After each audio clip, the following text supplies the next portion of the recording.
Прошу. Эпистолярный жанр жив.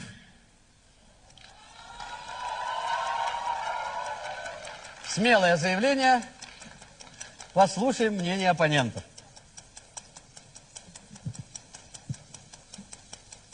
Эпистолярный жанр жив. Например, Şegirtke şöpte жатыр, kurbakka kele жатыр, oybay, oybay, kurbakka kele жатыр. У меня ощущение, что ребятам не объяснили, что такое эпистолярный жанр, по-моему.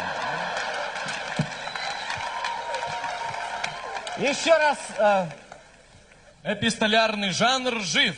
Вчера в Кремль пришло письмо. Уважаемый Владимир Владимирович, когда же, наконец, будет выплачена пенсия за январь? С уважением, Борис Николаевич Ельцин.